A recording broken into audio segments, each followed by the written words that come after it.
Hello and good evening, friends, and welcome to another edition of Strictly Sports NFL Saturday. I am your host, Anthony Florio, joined as always by good old MF Michael Fletcher. We are awaiting the presence of Michael Bullock. If he comes in, we'll catch him up on what he missed.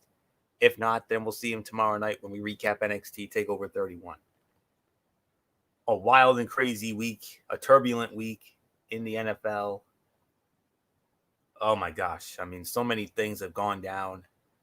Um, the big news stories of the week, obviously, the Pittsburgh Steelers Tennessee Titans game that was originally scheduled for this week has been postponed and has been pushed back to week 7. So that game will now take place in 3 weeks. That was our first game of the week. The game that became our game of the week after this, the New England Patriots and the Kansas City Chiefs, has also been postponed, but not to week 7. As of now, they're saying it could be either Monday or Tuesday. They're leaning more towards Tuesday, but I don't. That's all I know right now. So, but because of this, because the game is still slated for this week in some way, we will address that game. But I think we should do that as our final game of the week, with all due respect. So, and that's exactly what we'll do. We'll save that game for the final game of the week. So, usually Monday Night Football closes our show, but if that Patriot Chief game does go to Tuesday, then we'll have to put that game as our final game of the week for this week.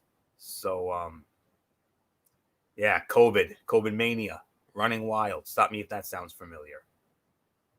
We'll address all the elephants in the room, when we get to it. But first, let's talk about Thursday Night Football that went down this past Thursday night. It was the Zonk game of the week. And you can make an argument for Zonk game of the year because you had two 0-3 teams in the Denver Broncos and the New York Jets at MetLife Stadium in the Meadowlands this past Thursday night with Joe Buck, Troy Aikman, Aaron Andrews, and Christina Pink. But the game ended up being a lot more entertaining than I thought it would be, as the Denver Broncos defeated the New York Jets by a score of 37-28. Brett Rippon, who we all best remember from his days as the quarterback of Boise State, he threw for 242 yards, 2 touchdowns, but he did throw 3 interceptions. Melvin Gordon, 107 yards rushing and 2 scores on the night. Tim Patrick, 113 yards receiving and a touchdown. Jerry Jeudy, his first NFL touchdown. One of the sickest things you'll ever see. And the defense. Oh, wow, the defense. 6 sacks they combined for. They picked up 6 sacks. Bradley Chubb had 2.5 of them. Josie Jewell had 2. A.J. Johnson had 1, and Shelby Harris had a half. Kicking game was perfect, and that's all there was to say for the Broncos. As for the Jets, Sam Darnold threw for 230 yards, but he got injured. Joe Flacco took over, and he only had 16 yards. But Darnold had a rushing touchdown, 84 yards. Jamison Crowder, 104 yards receiving. Jeff Smith had 81 yards receiving, both on 7 catches. But the defense, had 3 interceptions. They didn't have any sacks, but they recorded 3 interceptions. Pierre Desir had 2 of them, and Brian Poole had the other. So they're saying Sam Darnold is week to week, but we'll have to wait and see how that plays out for the Jets. But the Jets dropped to 0-4. Broncos pick up their first win of the year. And that's really all there is to say on this. The Broncos, next week, they will be going to Foxborough to take on the Patriots. And with the Newton situation, which we'll address at the end, who knows about that game now? But we'll have to keep an eye out. We'll have to keep a close eye on that one. As for the Jets, the Jets they'll be playing next week. They'll be going back home. They'll be staying home, and they'll be welcoming in the Arizona Cardinals. So that's what happens there. So not much more to say on this. MF, I mean, I'm going to bring in good old MF Michael Fletcher now. And MF, the only question I have is, what is it with these Zonk games of the week, which we put these games as the Zonk games for reasons because we think the game's going to suck. But every Zonk game of the week has been damn near entertaining. What's going on here? Well, the thing is that look, it's the parody of the NFL. It's a little different than any other year. It is a different year with all the stuff that's been happening, with all the problems we've had. This has been a different year. Teams that we think that are going to absolutely stink, absolutely are bad. And the thing is, this is what the NFL Network was hoping for: competitive games, decent matchups. I know the games that we say are the Zonks game of the week is because of the fact that we think these teams are wicked bad. It's going to be a sloppy mess. And at the end of the day, it wasn't. I mean, both teams came out pretty well. They both played all right. I mean, it was a solid game. And the thing was, it was exciting for at least 3 quarters until the end, and then Denver finally broke away and got the win. But all in all, it was an all right night. It was a pretty good game. So there was really nothing more to say. So let's just move right along, Anthony. All right, let's get into the action of week number 4. And we're going to kick it off with the Arizona Cardinals squaring off against the Carolina Panthers from Bank of America Stadium in Charlotte, North Carolina. This game you can see over on Fox. And excuse me for a minute here. All right. It'll be Kevin Kugler with Chris Spielman and Laura Oakman. They will have the call for that game. And opening up as a 3-point favorite. And the series history favors the Carolina Panthers by a count of 10-4. And Carolina has won the last 4 meetings in a row between these two, including playoffs. They had a wild card game in January of 2015. And then, of course, the NFC Championship game, which Carolina absolutely destroyed Arizona. Their last meeting in Charlotte was 2016. Carolina won 30-20. And the Cardinals have only won in Charlotte once. And that was in the divisional playoff in January of 2009 when Arizona went on that miraculous Super Bowl run. Well, actually, they have won in Charlotte twice in the regular season. The last time they did it, though, was in 2002. That was a 16-13 final. So with all that, let's kick off the action for this week with Arizona and Carolina as my feed refreshes here. Automatic refresh, which I hate, but it is what it is. So but here we go. Let's see if I can find it. All right. What to watch for? Will Carolina create pressure on Arizona quarterback Kyler Murray, who was forced into 3 interceptions last week by Detroit? The Panthers finally found a pass rush against the Chargers, and it was, as Coach Matt Rule said afterward, what gave them a chance to win. Now, they could have Pro Bowl. They could have their Pro Bowl defensive tackle, Kawan Shortback, beside first-round pick Derek Brown, who is starting to come into his own. Keep an eye on their pressure up the middle and see whether Carolina can pressure Murray like it did last year when it had 8 sacks against him. Bold prediction, Panthers quarterback Teddy Bridgewater will throw for 350 yards against the Cardinals secondary that is thin and limited. Arizona will start Deontay Thompson and Curtis Riley at safety this week as starters Budda Baker and Chris Banjo are sidelined with injuries. That will allow Bridgewater to attack the biggest weakness in the Cardinals defense, the middle of the secondary, on a regular basis until the Cardinals figure out a way to slow it down, which might end up happening with rookie Isaiah Simmons. Stat to know, the Panthers are averaging 99 rushing yards a game, the 7th fewest in the NFL. They have been under 100 rushing yards in the past 2 games, and they haven't gone 3 straight games in that department since weeks 9-11 of the 2016 season. What to know for fantasy? Cardinals receiver DeAndre Hopkins has 73.6 fantasy points, his most through 3 games of any season of his career. The betting nugget is this marks the first time since week 9 of 2017 that Arizona has been a road favorite. In Arizona, slight FPI favorite. It was basically a pick 'em. 50%, but they're going with Arizona. I'm going to go with Arizona to win as well. I will say final score on this will be I'm going to go 30-27. 30-27. Arizona knocks off Carolina. So really nothing more to say. MF, your thoughts on Arizona and Carolina as we start week 4? I'm with you on this one. I'm gonna go with Arizona as well. I think Arizona's definitely got a good look. Look, like you said, the secondary is not going to be as prone as in other times. So Arizona should have an opportunity to really do some damage, and I really think that they will. So yeah, I got Arizona winning as well. So nothing more to add, Anthony.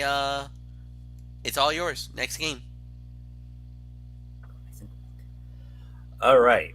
Next up, we're going to talk about the Jacksonville Jaguars squaring off against the Cincinnati Bengals. This was our number 2 Zonton game of the week. Paul Brown Stadium in Cincinnati. We have Tom McCarthy and Jay Feely. They will be on the call for that one. And the spread favors Cincinnati by 2.5. And this is a renewal of an old rivalry. These two used to be divisional rivals back in the old AFC Central way back when. Renewing old acquaintances. And Jacksonville leads the all-time series 13-9. They've won the last 2 meetings in this series, including last year in Cincinnati. Jacksonville won 27-17. Bengals have not beaten the Jags at home and overall since 2014. That was a 33-23 win. So MF, Jacksonville looking to get back to 500, while Cincinnati looks for its first win of the year after a tie against Philadelphia. Yeah, I get. You know what? A lot of people were poking a lot of fun at Cincinnati and Philly last week for the tie. A lot of people were going after them both for why didn't you go for the win? But I blame more Philly than Cincinnati. Cincinnati had they tried to play, they tried to do what they had to do. Philly had them somewhat dead to rights and let them off the hook. So I'm not going to say anything more than that. For Jacksonville, a lot of people are really questioning Jacksonville right now because, Gardner Minshew, this was his big game, big opportunity on Thursday night against the Miami Dolphins and failed. A lot of questions now about Minshew. Is he a quarterback? Is he a starter? Is he worthy of the opportunities that he's getting? Should they go a different direction? He's hearing all that right now. When it comes to Cincinnati, they've been struggling, everything else. Joe Burrow doesn't have an offensive line, so there's trouble there. If he can get the opportunity, he's good, but it's really such a tough game and a tough match to say. But at the end of the day, you got to take an opportunity when you get it. So I think Jacksonville will bounce back. I think they really are out for blood this time around because they felt like they let one get away. A lot of people felt like they should have beaten the Miami Dolphins last week. I think we all could agree. I think we all went with Jacksonville in that game. And because of the fact of all the stuff that happened, but Jacksonville laid an egg. Now they're going up against Cincinnati. I think they'll get the job done. I'm going to go with the Jacksonville Jaguars to walk in and walk with a big win. So Jacksonville wins. Nothing more to say. Anthony, it's yours. Okay. What to watch for? Cincinnati and Jacksonville are in various stages of rebuilding, with the Jaguars evaluating Gardner Minshew as their potential quarterback of the future, and the Bengals looking for their first win in the Joe Burrow era. Jacksonville is making the best of things after offloading key talent this offseason, while Cincinnati is enjoying a nice start from its pick at number 1 this past April. Burrow has the most completions, 91, by any player in his first 3 career games in NFL history, per ESPN Stats and Information Research. Bold prediction, Jacksonville and Cincinnati will combine for double-digit sacks. Neither team's defense has had a lot of success rushing the passer, but this will be a breakout week for both. Burrow and Minshew have been sacked a combined 24 times, and both defenses will finally be able to get after the quarterback. If not this week, then when? Stat to know, Bengals running back Joe Mixon has 164 rushing yards total in 3 games this season. He had 162 in the 2019 season finale alone. What to know for fantasy? James Robinson, Calvin Ridley, and DK Metcalf. That's your list of players with at least 90 yards from scrimmage in each of the first 3 weeks. Betting nugget, the Jaguars are an NFL best 14-6-1 against the spread in games with more than 6 days of rest since 2011. Cincinnati, 61.2% favorite. I'm going to go with the Cincinnati Bengals to win their first game of the year. High scoring game. I'm going to say 33-30. Cincinnati beats Jacksonville. And that's really all there is to say on that. So with that being said, let's move on to our next matchup here. It will feature the Cleveland Browns squaring off against the Dallas Cowboys, AT&T Stadium, Jerry World, Arlington, Texas. This is a game you would normally get on CBS, but it has been cross-flexed over to Fox. Damn shame, because this would have been a great one for us. Kevin Burkhardt, Daryl Moose Johnston, Pam Oliver, they will have the call. Dallas opening up as a 3.5-point favorite. Cleveland leads the all-time series 15-13. However, the Cowboys have won the last 4 meetings in a row against the Browns, including a 35-10 beatdown in Cleveland in their last meeting 4 years ago, 2016. 2012 was when they last played in Dallas, and Dallas won that one in a 23-20 overtime win. Cleveland Browns have not beaten the Cowboys overall and on the road since 1994. 19-14 was the final score at the old Texas Stadium. So let's get into the Browns and the Cowboys. What to watch for? Can the Cowboys play games? They have held 13 minutes and 27 seconds. The Cowboys are playing at a faster pace than any other team, running a play every 19.8 seconds, according to Football Outsiders research. Some of that is due to playing catch-up in multi-score deficits. Some of that is by design. But for the Cowboys to flow better, they need their offense to control tempo of the game and protect their defense. To do that, they need to capitalize early and establish a lead. Bold prediction, with his former college quarterback in the house, Baker Mayfield, Dallas rookie wide receiver CeeDee Lamb breaks out with 2 touchdown grabs. He hasn't yet found the end zone, despite racking up 230 yards on 16 catches over 3 games. Stat to know for Cleveland running back Nick Chubb, he can become the first Browns player with 100 rushing yards and 2 rushing touchdowns in 3 straight games since Jim Brown did it in 1962-63. For Dallas, quarterback Dak Prescott can become the second NFL quarterback with 3 straight 400-plus yard passing games after posting 450 or more in back-to-back games. Ryan Fitzpatrick is the other, doing so in September of 2018. What to know for fantasy? Cowboys wide receiver Amari Cooper is the only player in the NFL with 6 catches and 80-plus receiving yards in all 3 weeks this season. Betting nugget, the Cowboys are off to their first 0-3 against the spread start to a season since 1989. Finished 1-15 straight up and 6-10 against the spread that season. Dallas is the FPI favorite, 66.9%. It's about 67%. I'm going with the Dallas Cowboys to win this game. Final score for me, I'm going to say 33-26. The Dallas Cowboys beat the Cleveland Browns. Nothing more to say. MF, what a steal for Fox. I mean, this really should have been on our side, but Fox ended up getting benefited with a cross-flex. Good matchup here. Yeah, it is. But Dallas has been struggling lately. They did suffer a nasty loss last week to Seattle. That was a 5-star classic. What a game that was. With Seattle and Dallas. And, of course, Cleveland, I mean, it is what it is. What we expect from Cleveland. There hasn't really been much of a big game feel more than anything else. As far as anything else goes, there's really nothing more at the moment. So we'll wait and see what happens. And, yeah, so nothing more to add. Anthony, it's yours. I got Dallas winning.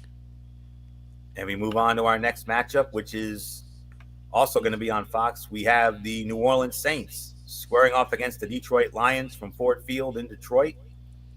Now, this game will be over on Fox, of course, and on the call for that one will be Kenny Albert with Jonathan Vilma and Shannon Spake. New Orleans opening up as a 3-point favorite. And the series history between these two is tied. It's 12-12 with a tie.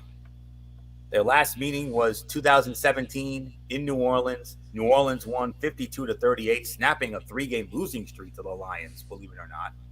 They last met in Detroit in 2014. Detroit won 24-23. The Saints have not won in Detroit since 2008.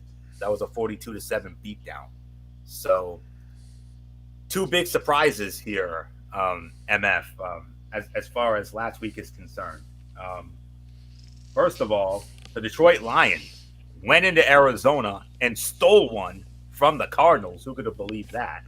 And as far as the Saints are concerned, they started off strong. They got that big win against Tampa, and then they got embarrassed by the Raiders on that big Monday night in Vegas. And then what happens here? New Orleans loses again?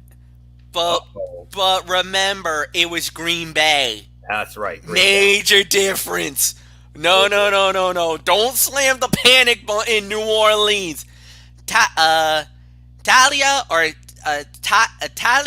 who's a friend of mine from who used to work at Walmart, who's a good friend of mine, who's a big New Orleans Saints fan. She hit me up.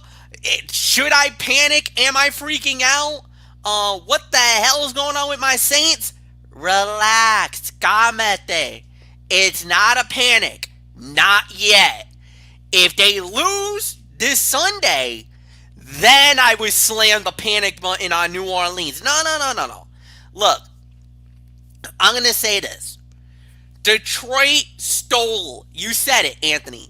Detroit stole from Arizona last week. That was out of nowhere. Nobody saw that coming, and that was a huge upset. They're not going to do that to the Saints. Not in the Dome. No way. No. First off, New Orleans, what their problem is their defense needs to pick it up. Plus, on top of that, they've lost some guys. Michael Thomas has been dealing with an injury. He hasn't been playing lately. So you got your biggest wide receiver threat is gone. He's not even on the field. He's right now questionable. If he plays, then we're going to see a whole different New Orleans Saints team. Then you're probably going to see the team that showed up in week 1 that beat down the Tampa Bay Buccaneers. If we get that New Orleans team back, look out. Then it's done. It's a wrap. Then New Orleans wins walking away. But if Detroit keeps it close, puts the pressure on New Orleans, then yeah, an upset could happen. No doubt about it. I'm not going to lie. I'm not going to say, oh, it can't happen. No, it definitely can. But I think New Orleans have learned their lesson. Their defense will rise up. Drew Brees will finally get it going because he's been struggling lately. There's no doubt about it. I'm not going to lie. Brees has not looked good. He hasn't played great yet. This could be the opportunity where he explodes because the secondary of the Lions is not that great. And to be real honest with you, Detroit should have won the first game of the season. That record's a little deceiving, so definitely keep your eyes on New Orleans. New Orleans, don't sleep on whatever you do. Please do not sleep on Detroit. But I got you guys winning the game. So I got New Orleans winning. No panic. Not yet. Relax, guys. It's not. This isn't trouble. First off, you had to go to Vegas. Of course, the distraction of Vegas. You know the lore was there, and it was their first game there, so you don't know what the heck was going to happen there. 2, you lost to Green Bay. I mean, hello, Aaron Rodgers, for heaven's sakes. That's the American hero, Florio. You love Rodgers. So, no. No panic yet. But if they lose to Detroit, then I would be saying panic. Nope. New Orleans wins. Florio, it's yours. I don't know if you heard him, but the game's at Ford Field, not the Superdome. So, still, I'm not panicking. I'm not either. But let me get into the numbers anyway. What to watch for. In 6 career games against the Saints, Matthew Stafford has averaged 303.2 yards a game. 303.2. Very impressive. But hold on a minute. We have an automatic refresh, so bear with me for a minute. We had an automatic refresh. I love refreshing. I really do. Okay. Let's see. Where were we? Matthew Stafford, 303.2 yards in 6 career games against New Orleans. And dating back to 2009, 5 of the 7 matchups between these teams have seen the winner score 30-plus points. So figure a high-scoring game is coming once again. Bold prediction, the Saints stars will break out of their rut, starting with defensive end Cameron Jordan, who will get his first 2 sacks of the year. Stat to know, the Saints have been called for 9 defensive pass interference penalties, which is already tied with the 2017 Bengals for the most DPI penalties through 4 games over past 20 seasons, despite not yet having played their 4th game. What to know for fantasy, New Orleans running back Alvin Kamara is fantasy's top player through 3 weeks and is pacing toward 2,336 total yards. Betting nugget, the Saints are an NFL best 24-9 against the spread on the road since the start of the 2016 season. They're 12-4 against the spread as road favorites in that time. New Orleans is the FPI favorite, 66%. High-scoring game, absolutely. I think New Orleans will pull it out. 38-31, New Orleans beats Detroit. So really nothing more to say on that. Move on to our next matchup, which features a battle of 0-3 teams, just like we had on Thursday night with Denver and the Jets. We got another one here, but it's on the other side on Fox. We got the Minnesota Vikings squaring off against the Houston Texans from NRG, formerly Reliant Stadium in Houston, Texas. Chris Myers, Brock Hurd, Greg Jennings, Jennifer Hale will have the call. Houston opening up as a 3.5-point favorite. But Minnesota has dominated the entire series. Minnesota all-time is 4-0 against Houston. They've never lost to Houston. They last met in 2016 in Minnesota. Minnesota won going away 31-13. They last met in Houston in 2012. Minnesota won that one 23-6. So with all that said, let's get into Minnesota and Houston. What to watch for? Vikings running back Dalvin Cook is coming off a career-high 181 rushing yards in Week 3, and he's facing a Texans defense that has struggled against the run, especially in the 4th quarter. Through 3 weeks, Houston has allowed an average of 188.3 rushing yards a game, which is by far the worst in the NFL. The last Viking player with consecutive 150-yard rushing games was Adrian Peterson in 2013. Bold prediction. To that end, the Vikings star running back will total 20 carries for 160 yards and 2 touchdowns. Not a lot has gone right for Minnesota, but the Vikings do average a league-best 6 yards a carry. The Texans, on the other hand, have allowed 200-yard rushers in the first 3 weeks and are allowing an average of 5.2 yards per carry. Cook won't top his career rushing performance from Week 3, but he'll come close. Stat to know, Houston quarterback Deshaun Watson has been sacked 13 times this season, the second most in the NFL behind Joe Burrow, 14. And since the start of the 2018 season, Watson has been sacked 119 times, the most in the NFL over that span. What to know for fantasy?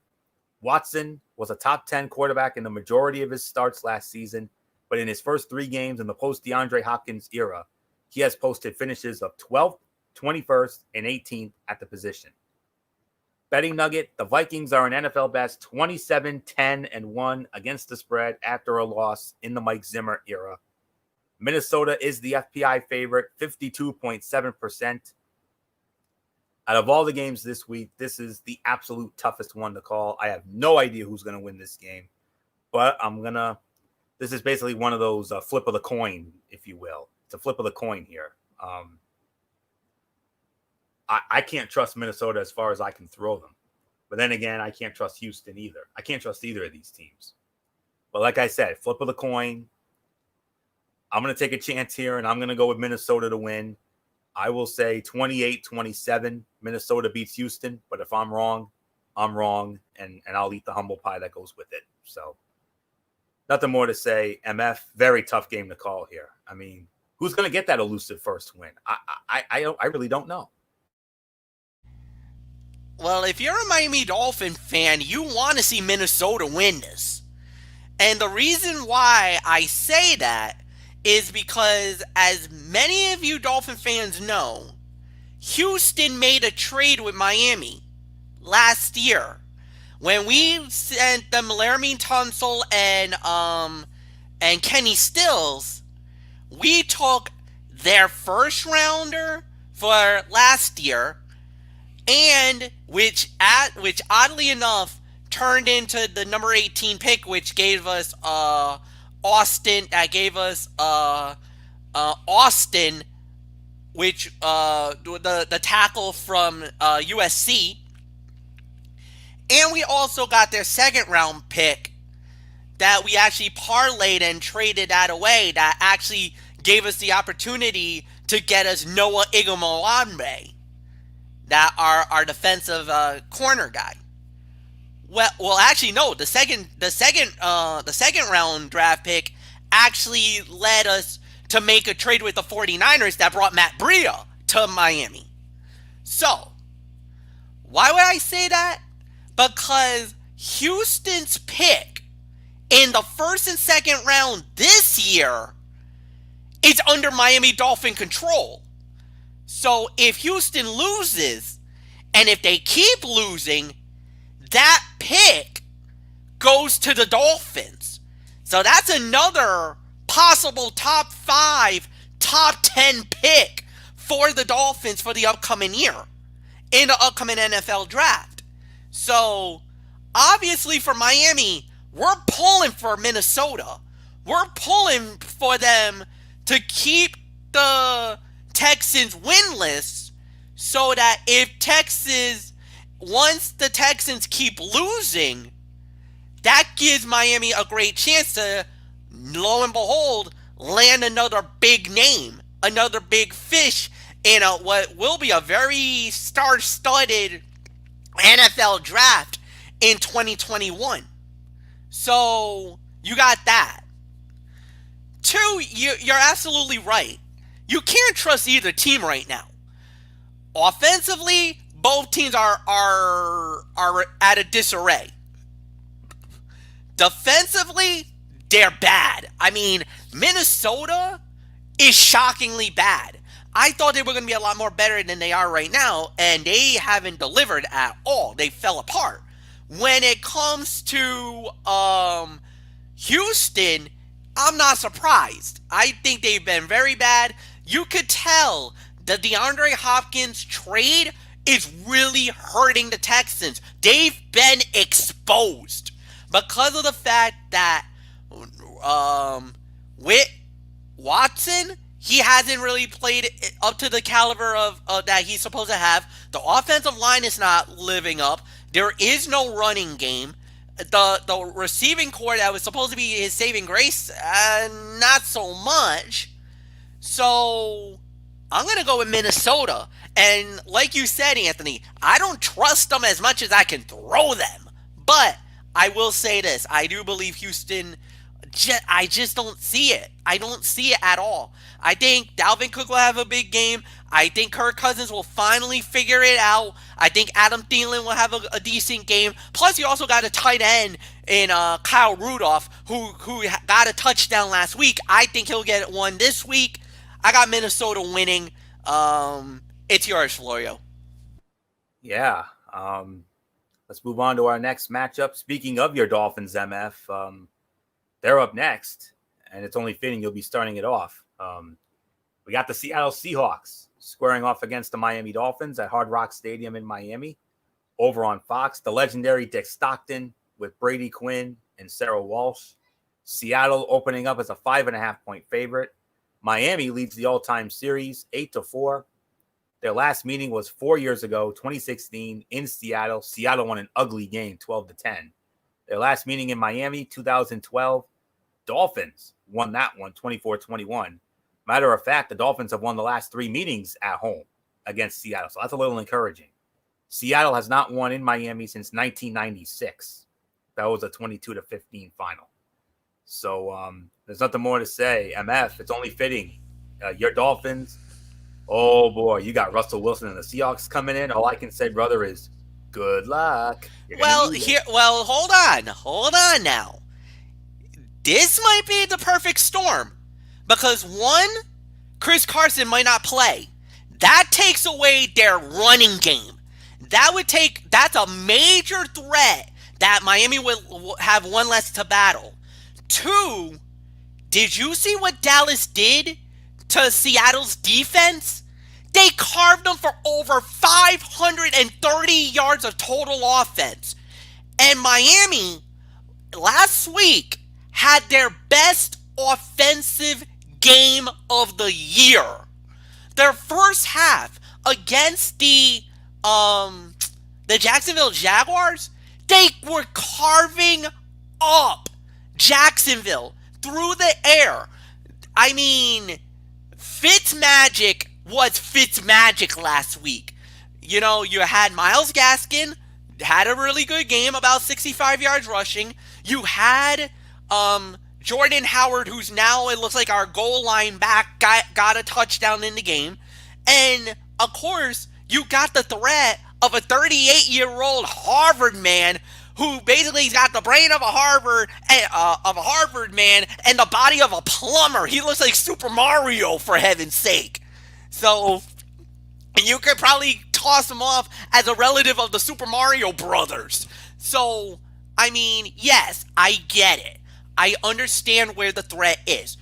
Russell Wilson, he's a monster. He's a beast. You got DK Metcalf. You got Tyler Lockett. You got the receiving core.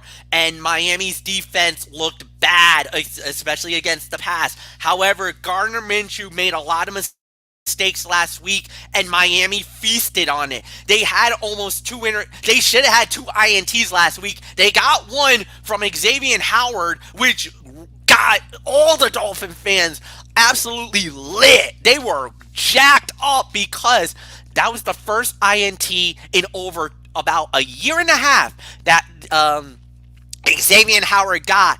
And I know a lot of Dolphin fans are really pumped up and they're really excited because of the fact that Seattle's team did not look good on the field last week. Offensively, all right, there's no doubt about it. There's big time trouble, but if there's no Chris Carson, that will force them to be one-dimensional.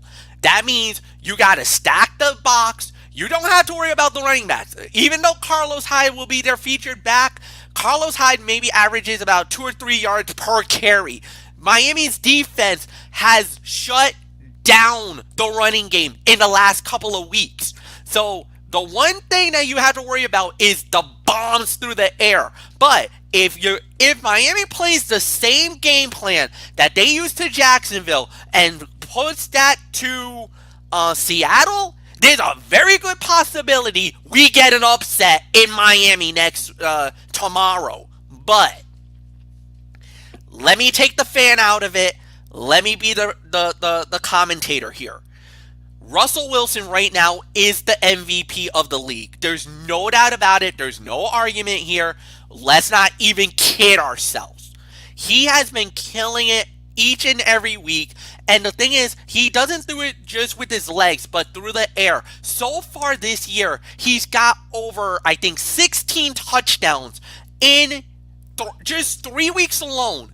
He's got over 16 TDs. That is unfreaking believable right now. He's carving up defenses like he's a Swiss Army knife. And I know a lot of Dolphin fans are very optimistic and they're very worried. And rightfully so. You have a lot to worry about. But at the end of the day, this is going to be a lot more closer than the experts have it. And I know FPI's got them like 60-30 for Seattle to win the game. And granted, I'll give you that. Seattle is a carving machine, and they will be dangerous. The thing I would say is, because of the lore, because of everything, you would say this might be the perfect storm for the Dolphins, and it is. This is a great opportunity to really show the NFL that Miami is legit, a real threat, and a major player. Because remember, with the playoff opened up, now that there's 17 in each conference, 14 total, that a win here would put Miami in really good position to maybe get that number 3 wild card spot and sneak in. We don't know. It's still early. At the end of the day, I'm gonna go with Seattle. I will respectfully agree that Seattle will win the game, but I do believe it will be a lot closer than probably what Florio will predict, what everybody else is predicting, because they're thinking Miami's going to lose by like maybe 2-3 touchdowns. Miami will show some fight. They will get it down. Like I said, if this gets close, I'm gonna think upset, and that is exactly what I'm thinking. 28-24. I'm gonna say Seattle wins, and I do agree, but I do believe Miami will give them a fight, and they will keep this close. Trust me, Miami has been fighting everybody this season. Hard luck loss against the Patriots. Probably should have won against Buffalo, even though our defense let us down, and we almost stole that game. Obviously, the win over Jacksonville was huge, and now this one. So, yeah, I get it. A lot of people are going to say Seattle easily, but I'm saying not so fast, my friends. Don't underestimate the Dolphins. They are a lot more competitive and a lot more better than last year. This is the same team that went 5-9 at the end of the season. And remember, we knocked off the Patriots in week 17. And this team is building. They're getting better. So I know Seattle will win, but Miami's going to make a game out of this, Florio. That's what I am thinking. Tossing it to you. I 100% agree. How about that? So, what to watch for? How will Miami choose to defend the Seahawks' vertical passing game? The way Russell Wilson is connecting with DK Metcalf and Tyler Lockett downfield is forcing opposing teams into tough decisions. If Miami allocates more resources downfield by mixing deep zone looks or by adding a defensive back to the mix, the Seahawks could try to counter with a run-heavy attack. Dolphin coach Brian Flores will need decisive play from his secondary to knock off Seattle. Bold prediction: Lockett and Metcalf will each go for at least 100 receiving yards for the second straight week. They're facing a Miami secondary whose top cornerback, Byron Jones, is banged up. Seattle's defense has been gashed through the air and is dealing with all sorts of injuries of its own. That means the Seahawks might need another huge day from Wilson and their passing game, especially if Chris Carson's injured knee makes their running game less viable. The stat to know, per NFL Next Gen Stats data, Wilson's 3 touchdowns on passes traveling 50 yards of air distance are the most in the NFL, and his 76.7% completion percentage is an NFL best 9.7 percentage points above expected, 67%. What to know for fantasy? Both Lockett and Metcalf are top 6 options at the position this season. The last pair of teammates to do that for a full season, Demaryius Thomas and Emmanuel Sanders with Denver in 2014.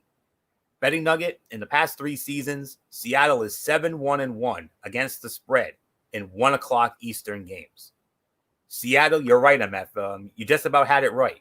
The FPI prediction for Seattle, 62.5%. So you just about nailed it. I do agree. I also have Seattle winning. And yes, I agree with MF. It's going to be close. Just a smidgen higher on the scoring. 30-24. Seattle. I have Seattle beating Miami. So that's all there is to say on that. MF, I absolutely agree with you. I do believe your Dolphins will make a game of this, and they will give Seattle a major run for their money, just like Dallas did a week ago. So, and especially at home at Hard Rock. Tough place to win, but it is what it is. So let's move on to our next matchup. And now we're back over on our side of the ledger here, back on the mothership. And we got an intriguing matchup here. We're going to have the Los Angeles Chargers squaring off against the Tampa Bay Buccaneers, Raymond James Stadium in Tampa. That's where this game will go down. And on the call for that one will be Ian Eagle, Charles Davis, and Evan Washburn. And by the way, we're getting this game on our local CBS affiliate WPRI 12. We're going to be getting this game. And the spread favors Tampa Bay by 7. And the Chargers lead the all-time series 8-3 against Tampa Bay. And last meeting was 2016 in San Diego, and Tampa Bay won 28-21. Matter of fact, Tampa Bay's won the last 2 meetings in this series. The last one in 2016 in San Diego, and the last one in Tampa in 2012. Tampa Bay won 34-24. Chargers last one in Tampa in 2008. That was a 41-24 final. So let's get into this intriguing matchup between the Chargers and the Bucs. So here we go. What to watch for? Justin Herbert, age 22, and 43-year-old Tom Brady face off in what will be the first game since at least 1950 in which 2 opposing quarterbacks have a 20-year age gap. But this is really about a Bucs pass rush that has 12 sacks through the first 3 games of the season, its best mark since 2013, against a rookie quarterback who's handling the blitz remarkably well. How will Herbert fare with offensive lineman Brian Bulaga and Trey Turner battling injuries? Both of them. Bold prediction, Herbert will have the best day of his young career as an NFL quarterback, throwing for more than 400 yards. The Chargers will regroup and reload on defense too, leading to what could be a big victory on the road. Stat to know, Herbert is just the 3rd player in NFL history to pass for 300-plus yards in each of his first 2 career games, joining Kyler Murray and Cam Newton. Brady, however, now has 8 consecutive games with under 300 passing yards.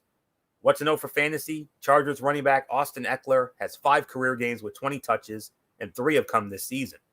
Betting nugget, Brady has won 8 straight meetings against the Chargers, going 7-1 against the spread in that span.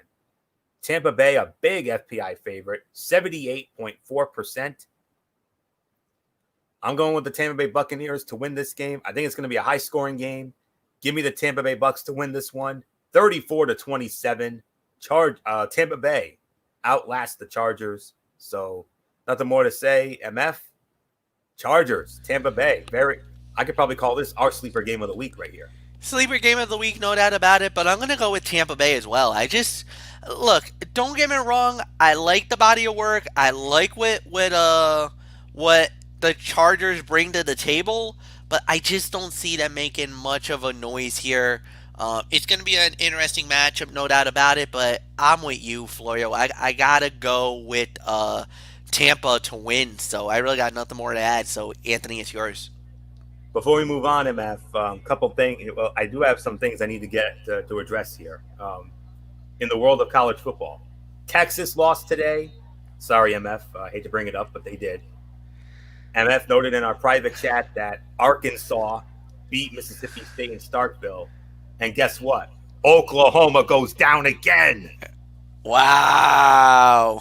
Iowa State did it. 37-30. Iowa State has beaten Oklahoma. So, Oklahoma, you gone. That's yeah. all there is to say. Yep. They're gone. Bye. If they're in the poll next week, I will be shocked. But they're 18th. Nah, honey. They're gone. They're gone. And, oh, boy, that definitely takes a little luster out of the Red River rivalry. But it's still going to be a lot of fun. We're still going to get into it because I'm sure Texas will still be ranked coming in the next year. They were 9th, so I'm sure Texas will be okay. So, but anyways, yes, Oklahoma has lost to Iowa State, so make it 2 in a row in the wrong direction for Oklahoma. So that's all there is to say on that. So let's get back into the action here. Our final 1:00 game of the week, and it will feature the Baltimore Ravens squaring off against the Washington football team from FedEx Field in Landover, Maryland. This game will be also on our mothership of CBS and on the there it is. Okay. And on the call for that one, it'll be Andrew Catalan, James Lofton, and AJ Ross. And Baltimore, biggest favorite of the week. They're a 2-touchdown favorite. They're a 14-point favorite. Baltimore is against Washington. MF, I mean, we couldn't do it because of our Stanley Cup commitments, but Baltimore and Kansas City, for the most part, it was a great game until Kansas City pulled away and Baltimore went down at home, and now they get to feast on the Washington football team. And they're going to be hopping mad. Oh, God. And Lamar Jackson had one of the worst games he could ever have as a professional. Didn't even have 100 yards passing. He was under 100 yards. He had like 96, 97 yards passing. That's unheard of. I mean, they got exposed so bad that it was not even fair. The defense got gashed. Their offense looked horrible. They had no running game. They played good, but they had no answer for Kansas City, and they got stomped. Now they're going up against Washington, the Washington football team. They are going to be mad. I feel so sorry for the Redskins. They are going to get destroyed by the Ravens. This is going to be a massacre, Florio. No doubts in my mind. Washington gets crushed. Baltimore wins this going away in a laugher. They're about to prove to the rest of the league that, what happened was one bad night and that will never happen again. So, Baltimore wins in a laugher. Florio, it's yours. I got so caught up in the college excitement that I forgot to mention the series between Baltimore and Washington is tied at 3 apiece. And the Redskins, or football team, whatever you want to call them, Washington's won the last 2 meetings against Baltimore, including the last meeting in Washington in 2012. That was a 31-28 overtime win for the Redskins that year. Ravens last won in Washington in 2004. That was a 17-10 final. So just wanted to get that out of there. So, all right, what to watch for? Washington's defense was made tentative by Arizona's dual threat quarterback, Kyler Murray, and now it must face an even more dangerous dual threat player in Lamar Jackson. In his career, Jackson has completed just 55.1% of his throws versus 6 or more pass rushers. Washington has blitzed well this season, especially with its inside linebackers, but it's a gamble. Jackson has rushed for 1,388 yards in his career. Meanwhile, the Ravens have always had success facing young quarterbacks under coordinator Don Martindale, using a lot of zone blitzes. Second-year quarterback Dwayne Haskins Jr. will have to be sharp to avoid another 3-interception game, as the Ravens have 6 takeaways this season. Bold prediction, the Ravens have 2 players go over 100 yards rushing. Baltimore has heard the criticism about getting away from the run in Monday night's loss to the Chiefs. Washington has given up 142.8 yards rushing on average since the start of the 2019 season, the NFL's second worst run defense over that span. The Ravens get their feared rushing attack back on track. Stat to know, Haskins' 56.4% completion percentage is the lowest in the NFL among quarterbacks to start all 3 games. What to know for fantasy? Washington receiver Terry McLaurin has 241.1 fantasy points through 17 career games, more than Keenan Allen and Amari Cooper had at this point in their respective careers. Betting nugget, Baltimore is 36-0 outright as a double-digit favorite in the regular season, the only team never to lose such a game. Baltimore is the biggest favorite of the week, 80.5%. I think that's the biggest FPI number I've seen since we started this show a few weeks ago. It's all Baltimore all the time. I'll even go as far as to call it the lock of the week. 41-10, Baltimore all over the Washington football team. So there is nothing more to say on that. Let's move on now to our late games, and we're going to move into the 405 game, the lone 405 game on Fox. And it will feature the New York Giants squaring off against the Los Angeles Rams, SoFi Stadium, the beautiful new SoFi Stadium in Inglewood, California. And that will be over on Fox. And on the call for that one, it will be Adam Amin, Mark Schlereth, and Lindsey Czarniak. And, well, the Rams, they're the second biggest favorite of the week. They're 13.5-point favorites against the Giants.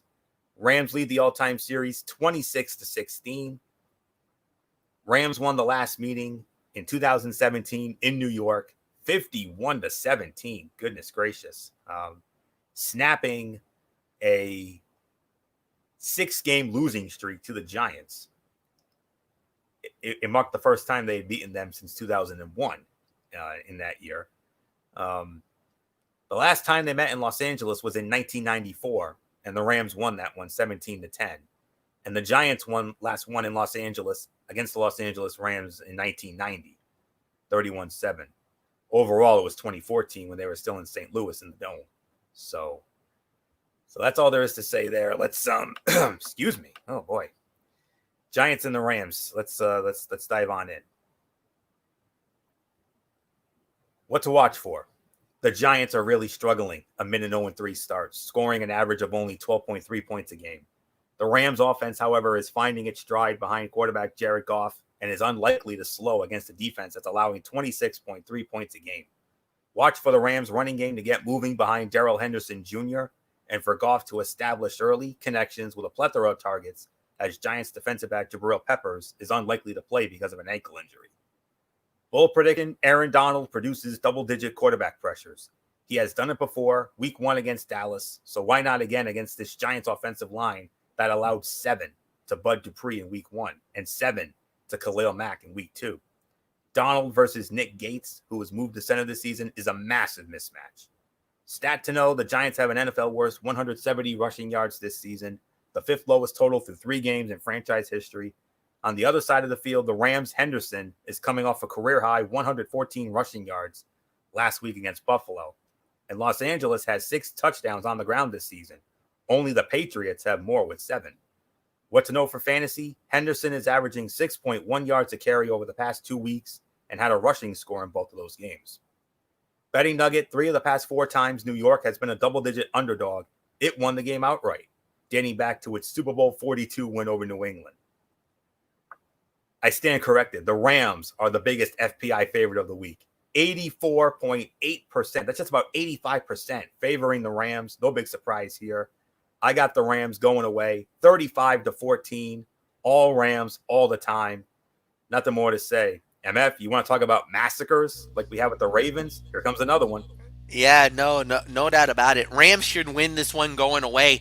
They got so many weapons and so many good things going. There's really nothing more to add. You're absolutely right. Rams win. Nothing more. Yeah.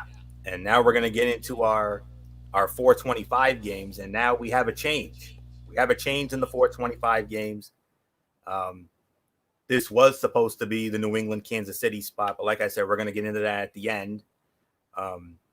But we have another game. They obviously wanted to have 2 games because they had 2 games in that time slot. This was originally supposed to be a 1 o'clock game, but now they bumped this down to 425. It will be the Indianapolis Colts squaring off against the Chicago Bears from Soldier Field in Chicago. On the call for that one, it will be another legend, the legendary Greg Gumbel with Rich Gannon and Amanda Balionis. Indianapolis opening up as a 2.5-point favorite. And go back to the series history between these two, which includes a Super Bowl, oh, by the way. As soon as I can get it up here. All right. The series history favors the Indianapolis Colts, 23-19. Their last meeting was 2016 in Indianapolis, and the Colts won that one, 29-13. Last meeting in Chicago was 2012. Bears won that one going away, 41-21. Colts last won in Chicago in 2004, 41-10 beatdown. But of course, MF, when we think about the Colts and the Bears, we will all never forget Super Bowl 41 when Peyton Manning and the Colts finally broke through and won that Super Bowl against the Bears on that rainy monsoon night in Miami. So, but nonetheless, MF, Indianapolis, they're 2-1, and they absolutely feasted on the Jets last week, whereas the Bears, they're 3-0 because, well, the Falcons, well, they're only the biggest choke artists in the league. They today. choked. Yep, they choked. And the thing was that they also made a switch at quarterback. Mitch Trubisky got benched for Nick Foles. Big D Foles. I'm not going to say the other word. You know the word. Anybody who knows what his real nickname is, I'm not going to say it. PG show. and I don't want to get myself in trouble. Even though I'm executive producer, I don't want to get myself in trouble with the mods. So, uh, Big D Foles stepped up, had a big game, primetime guy, Super Bowl winner, did it again. And now he's the quarterback for the Bears. And everybody is going bonkers. So, is this the moment where the Bears turn it around? Very possible. You never know. I think the Bears will get the job done. I think they're going to win the game. So I really got nothing more to add here at Florio. This is a decent 425 game. I'm gonna give it. I'm gonna give credit where credit's due. I know we were expecting it to be the other game, but I got a little more insight on it now. But we'll get into that in a little bit. I actually do got some breaking news for you, Florio. So Good. yeah, I'm glad to hear that. Okay. So, but the other 425 game is also good. So oh yeah, let's not, and we're gonna get into that in just a moment. I forgot to mention this is this is our number 3 game right here. This is number 3. yes, It would have been 4 if Pittsburgh and Tennessee was still on, but obviously this goes up to 3 now. So here we go. What to watch for? Bears quarterback Nick Foles and Colts head coach Frank Reich have a lot of history together. Foles, who takes over from Mitchell Trubisky on Sunday, credits Reich for quote unquote really being the one that figured me out as a player.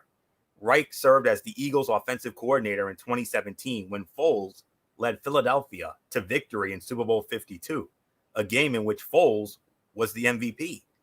Few coaches know Foles better than Reich, and it'll be interesting to see how the Colts defend the new Chicago starting quarterback. Bold prediction, the Colts will run for more than 130 yards. What better way to keep Khalil Mack and the rest of the Bears from putting pressure on Colts quarterback Phillip Rivers? Run the ball. The Colts have rushed for 119 and 151 yards in their past 2 games. It also doesn't help that they're banged up at receiver, as Paris Campbell with a knee and Michael Pittman Jr. with a calf are both out. The Bears gave up 144 yards rushing to Atlanta last week. Or I should say 2 weeks ago. No, that was last week. I'm sorry. Stat to know, the Bears have an NFL best plus 31 score differential in the fourth quarter, but are minus 19 in the first 3 quarters. What to know for fantasy? Chicago tight end Jimmy Graham leads the NFL with 7 red zone targets, 3 of which came from Foles last weekend. Betting nugget, Foles is 4-12 against the spread as a starting quarterback with teams other than the Eagles. Indianapolis is the FPI favorite, 56.3%. Oh, this one is tough. This is very tough. But at the end of the day, I got to go with the Chicago Bears. I think the Chicago Bears are the better team, and it's in Chicago. So I'm going to go with the Chicago Bears to win this one. 24-20. Chicago beats Indianapolis. So there's really nothing more to say on that. Let's get into our other 425 game. And this is our number 2 game of the week. And I think it should be because it's my team, the Buffalo Bills, continuing to impress. My 3-0 and undefeated Buffalo Bills squaring off against the Las Vegas Raiders. We're going to Allegiant Stadium, and I frankly cannot wait to see what my team can do there. On that call, it will be Spiro Ditas and Adam Archuleta, and Buffalo opening up as a 3.5-point favorite. I'm not surprised about that. The Raiders do lead the all-time series 21-18. Their last meeting was 2017 in Buffalo. Buffalo won going away 34-14. The last time the Raiders were the home team, it was in Oakland, 2016. Oakland won 38-24. The Bills have not won at the Raiders since 1991 when they were the Los Angeles Raiders, a 30-27 overtime win. But the Raiders have won the last 4 meetings at home against Buffalo. So, we'll have to wait and see on that. But nonetheless, Buffalo and Vegas, here we are. What to watch for?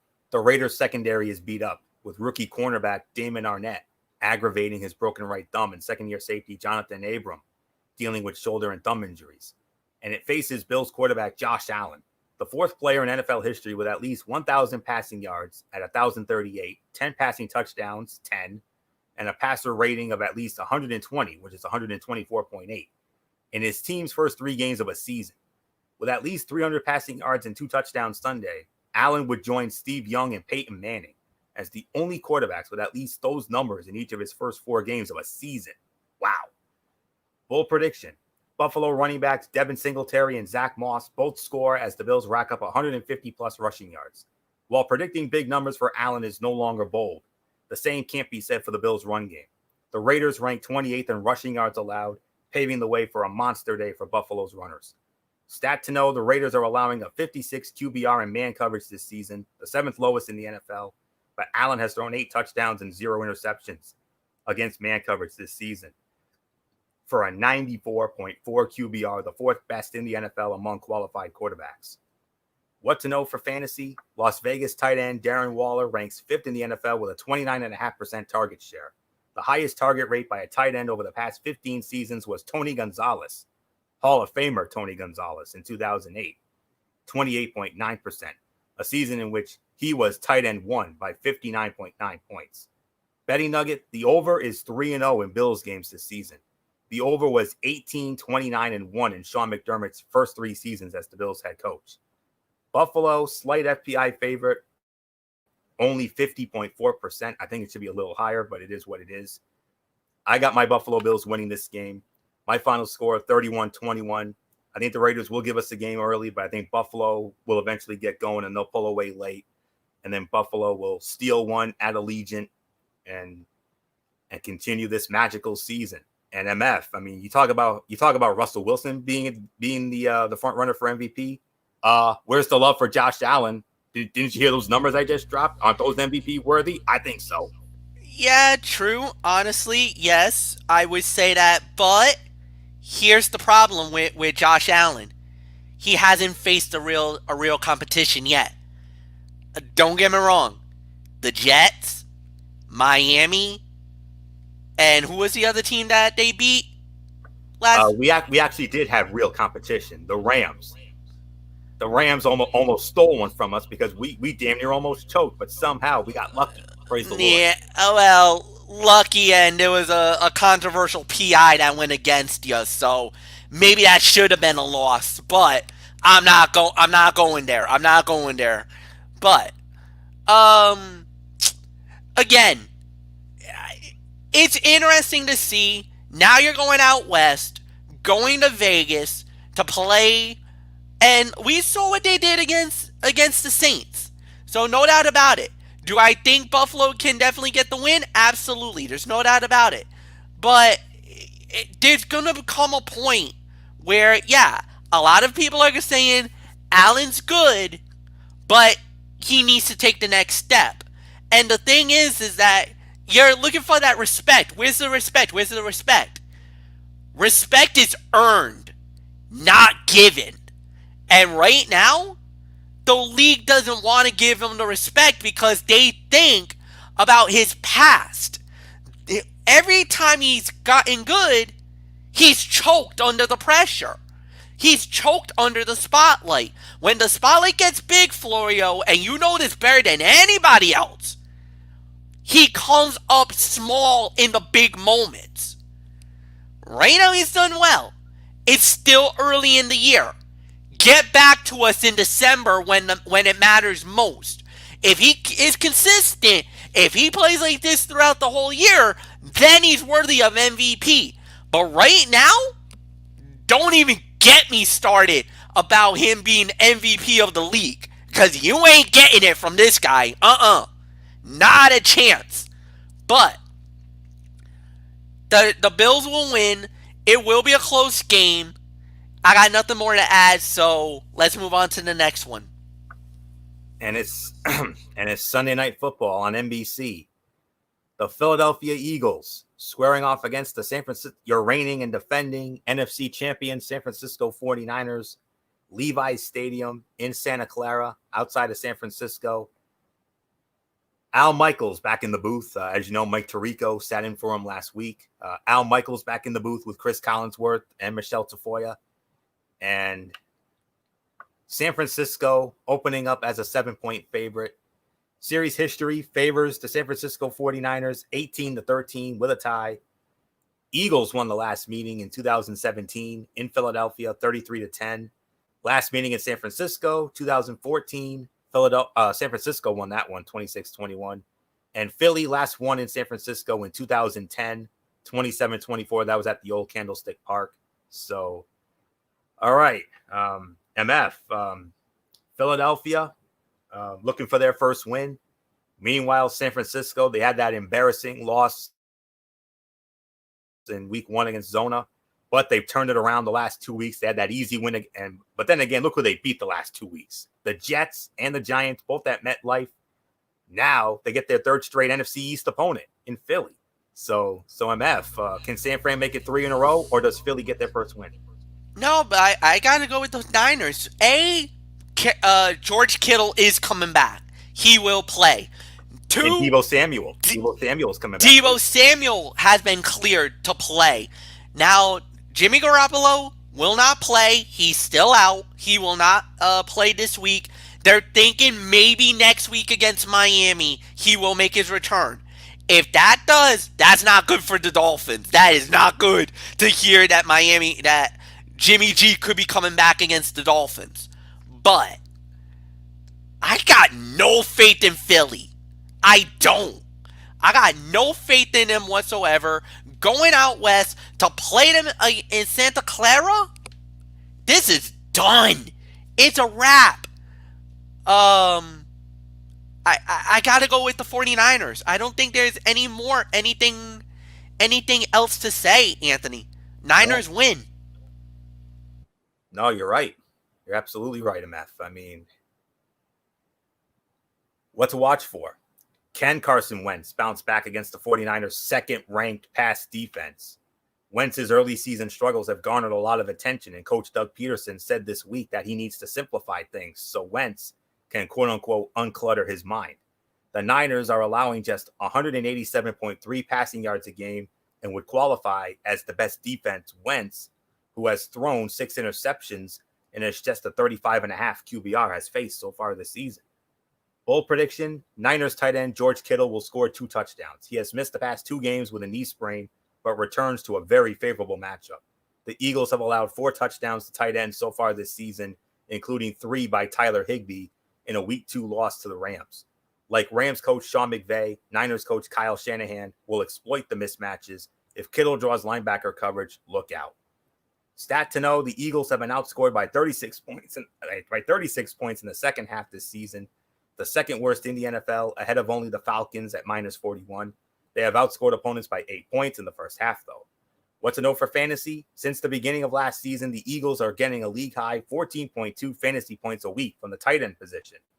But Dallas Goedert has an ankle fracture and will be inactive this weekend. Betting nugget, San Francisco is 4-17-2 against the spread as a home favorite since 2014, including 3-8-2 against the spread with Kyle Shanahan as coach in the regular season. FPI favors San Francisco big time, 78.8%. That's just about 79% for San Francisco.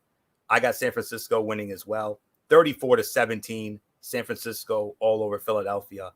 So really nothing more to say on that. And now we move on to Monday Night Football. The Atlanta Falcons squaring off against the Green Bay Packers. Lambeau Field in Green Bay. Steve Levy, Brian Griese, Louis Riddick, Lisa Salters on the call. And Green Bay opening up as a 7-point favorite in this one. And series history favors Green Bay 16-14. Their last meeting was 2 years ago at Lambeau. Green Bay won 34-20. Atlanta has not won at Lambeau since 2008. That was a 27-24 final. So Monday Night Football, Atlanta and Green Bay. Here we go. What to watch for? Points, and more points. The Packers are the first team in NFL history with 35-plus points and no turnovers in each of their first 3 games of a season. It's the 10th all-time meeting between Aaron Rodgers and Matt Ryan, including playoffs, and Ryan has a 5-4 advantage. A matchup that comes with a combined average of 57.4 points a game. There have been 66 instances of quarterbacks facing off 10 or more times in the Super Bowl era, and no pair has averaged more points a game than Rodgers and Ryan. Bold prediction, the Falcons won't blow a big fourth quarter lead for the third consecutive week. Why? Because the Packers will drop at least 42 at home. The Falcons have allowed 30-plus points in 3 straight games, but haven't done so in 4 straight since 2007. Stat to know, Atlanta receiver Julio Jones did not play last week with a hamstring, but is potentially set to return Monday. Good timing. He has 3 consecutive games with 100-plus receiving yards against the Packers, including playoffs, and posted 259 receiving yards in the last matchup between these two teams on Monday Night Football, December the 8th of 2014, Oleg's birthday, by the way. That is the most receiving yards in a game against the Packers all time and the 4th most receiving yards in Monday Night Football history. What to know for fantasy? Rodgers is on a run of historical efficiency. 60 touchdowns and 6 interceptions since the beginning of 2018, and he is averaging his most air yards per throw since 2009. Betting nugget, Atlanta has covered 5 straight road games dating back to last season. Green Bay is the favorite at 68.4%, according to the FPI. I got Green Bay winning 42-28. Green Bay over Atlanta. I think it'll be close for the most part, but I think Green Bay will pull away at the end. So there's really nothing more to say. 42-28. Give me Green Bay over Atlanta at Lambeau on Monday night. So nothing more to say. MF, I mean, the Green Bay Packers, Aaron Rodgers, that receiving core, Aaron Jones. Do we have a new favorite in the NFC? If they keep playing like this, we might see these guys in Tampa. I wouldn't make an argument against that. Like, is there any doubt? Is there anything to say? I mean, Green Bay has always been a threat. Offensively, they've been a threat. We've always been on them about their defense more than anything else. So, no, Green Bay should win this one. Like you said, I think they're going to blow them out, and there's really nothing more to add. Yeah, you're absolutely right. All right. Now, the elephant in the room. For the New England Patriots, Kansas City Chiefs game. This is what I know. As of now, they're going to do testing tomorrow. As many of you guys know, a player from the Patriots, Cam Newton, and a practice squad player for the Kansas City Chiefs both tested positive for corona. That's what happened. All the Patriots and all of the remaining Chief players have tested negative. They will all test again tomorrow. If everybody tests negative, the game will go down on Monday night. If not, and that they need an extra day, then Tuesday. But as of now, the NFL is gunning for Monday night for Chiefs versus Patriots at Arrowhead. Do we have a time? We don't have a time as of yet. We're still awaiting a time, and we found out that the game will be on CBS. It will not be on ESPN. So, for all you people in New England and all you people in Kansas City, you will get the game as scheduled on your affiliates. So, we're not going to lose the game, and it will not be nationally televised. So it will only be on the local channel.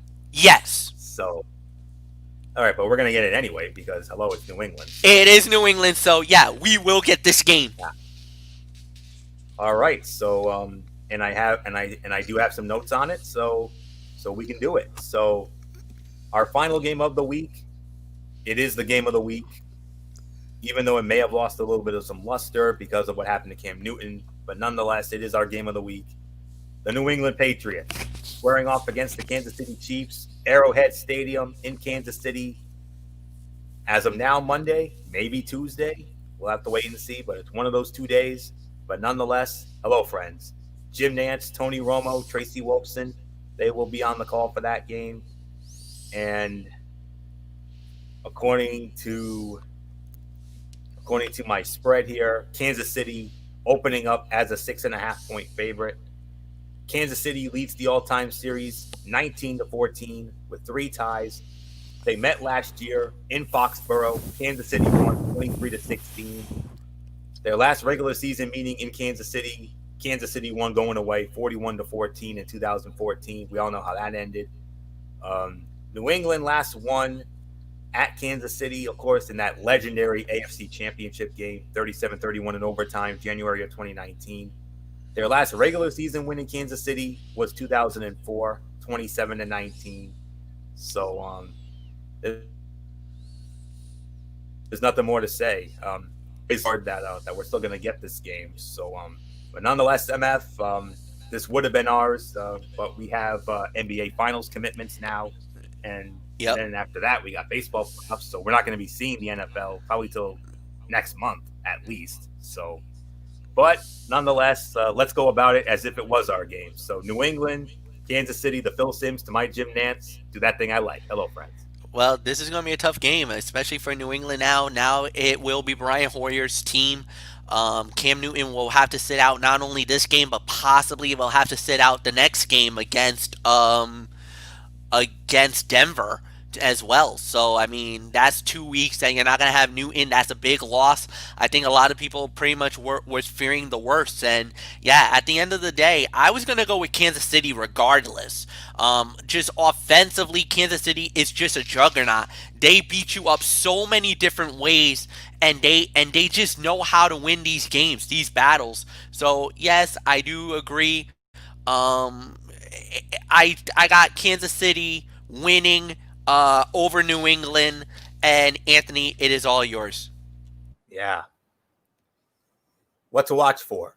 Can the Chiefs crack the code of Stephon Gilmore? The veteran Patriots cornerback has been a problem for the Chiefs in 4 games against them since he arrived in New England. Gilmore has allowed just 5 catches for 84 yards when targeted as the nearest defender in coverage in those games, according to NFL Next Gen stats.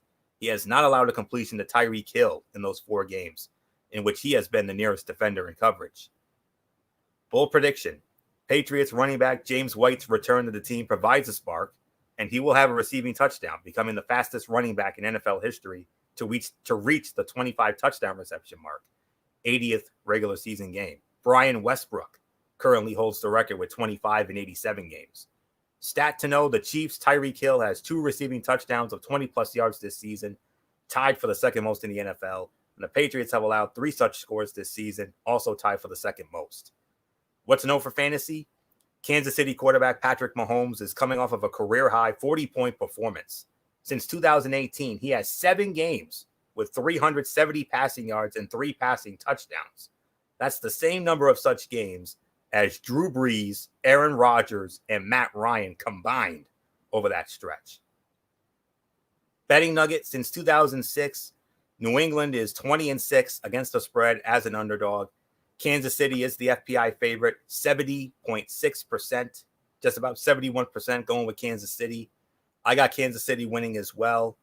My initial score was 31-27, but after the news about Cam Newton, I'm going to probably say this is probably going to be a laugher now. I'm probably going to say maybe 31-10, I think would be the best score. But nonetheless, I got Kansas City winning. So Mahomes is going to go off again. So there's really nothing more to say on that. So that will put the bow on this edition of NFL Saturday. We want to thank you all so very much for tuning in. Next week on this show, as we look at the schedule for next week, we'll be recapping Thursday Night Football, and finally, we have an entertaining game: the Tampa Bay Buccaneers against the Chicago Bears. That's going to be a good one, no doubt about it. Las Vegas Raiders against the Kansas City Chiefs. That should be a goodie. Provided that everything's okay in Tennessee, the Titans will host the Buffalo Bills. I can honestly say, looking at next week's slate, it's not really going to be a good slate of action, although the Colts and the Browns, that could be good. Minnesota against Seattle, and then you got the Chargers and the Saints on Monday night. So, and then bye weeks officially start, even though we really had a bye here with Pittsburgh and Tennessee, but Detroit and Green Bay will be on byes. So yeah, I can honestly say next week is probably going to be meh week, if I'm going to be honest with you. But we're going to get into it anyway because that's what we do. So, but anyways, tomorrow night, MF will be back with you on Braves Fan 95 as we will recap NXT TakeOver 31. That'll go down after the event tomorrow night. And then Monday we got Ridiculously Raw. Wednesday we have Wednesday Night Mayhem. Thursday, College Football Thursday, huge week of action, headlined by Miami and Clemson, and of course the Red River rivalry, Texas and Oklahoma, and so many other exciting matchups. Our biggest week of the year so far. Cerebral Smack Talk Friday Night SmackDown, and the whole 9 yards, and then right back here next week for NFL Saturday. Looking forward to it. So that'll do it. So until tomorrow night for our TakeOver 31 recap, Anthony Florio here for good old MF Michael Fletcher, and in spirit, Michael Bullock, Dede Woodson, and always in forever, Derek Ferrera. You know the routine, everybody. Thumbs up. Talk to you later. Yeah, throw it up Fortune 4 style. Bye for now, my friends. God bless. Be good to each other. Have a blessed Sunday. And until tomorrow night for TakeOver 31 to recap, you've been watching Week 4 of Strictly Sports NFL Saturday right here on the Tunnel 25 on YouTube and StreamYard.com. For everybody who has been a part of this one, for now, Anthony Florio, so long. Bye, everybody. Bye.